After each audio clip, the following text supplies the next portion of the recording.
चलो देखिए dear students, class 9 हमने कल आपको वर्णमाला पढ़ाई थी। वर्णमाला में हमने आपको वर्ण की परिभाषा, वर्ण की डेफिनेशन, इसके बाद वर्ण के भेद कितने होते हैं, 2 प्रकार के भेद होते हैं, स्वर और व्यंजन।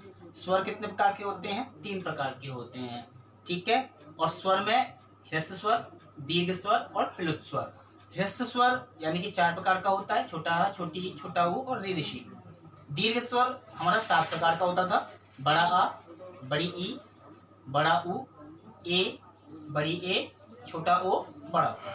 इसके बाद प्लुत स्वर 3 प्रकार का, एक प्रकार का बताया था, और वो ऐसे करके, ये हमने आपको कल बताया था कि इसको हम प्लुत कहते हैं, ठीक है। इसके बाद हमने फिर आपको व्यंजन पढ़ाए थे।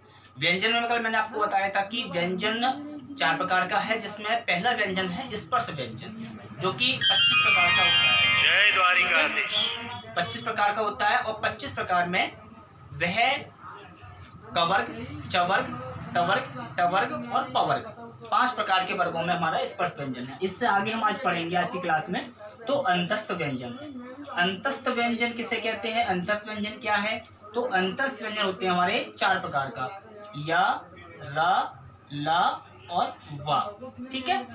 अब ये जो अंतस्थ व्यंजन है, अंतस्थ माने अंतःकरण से सीधी जो आवाज हमारे जिह्वा कंठ से होके बिना किसी अवरोध के जो निकलती है ध्वनि, वह हमारी अंतस्थ कहलाती है। तो या, रा, ला, वा, इनको बोलने में सीधे कंठ से ध्वनि आती है, इनको ही हम अंतस्थ व्यंजन कहते हैं। अब एक बात और कि अंतस्थ व्यंजन में ही या और रा, अंतस्थ व्यंजन में ही या और रा, इन दोनों को हम क्या कहते हैं, इन दोनों को हम क्या कहते हैं, अर्ध स्वर भी कहते हैं। क्या कहते हैं हम इनको, इन दोनों, इनको नहीं, सिर्फ इन दोनों को, जो अंतस्थ में या और रा हैं, ये हमारे अर्ध स्वर भी कहलाते हैं, ठीक है साथियों। अब अर्ध स्वर जो है ये, अब आप कैसे लिखेंगे नोटबुक में, हेडिंग बनाएंगे अर्ध स्वर, डैश लगाएंगे, उसके बाद लिखेंगे या और रा।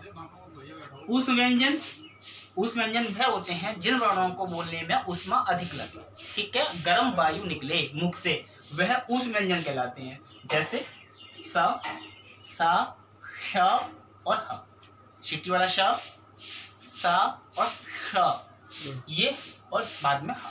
तो ये भी कितने प्रकार का हो गया हमारा, 4 प्रकार का, और ये भी कितने हो गए, 4 प्रकार के। अब इन तीनों शाह को हम क्या कहते हैं सामान्यतया, कि सीटी वाला सा, कि सपेरा वाला शाह, ऐसा नहीं बोलना है, इनके भी एक नाम होते हैं। ये वाला शाह है, इसको हम क्या कहते हैं, तालु शकार। क्या कहते हैं इसको, तालु शकार। क्यों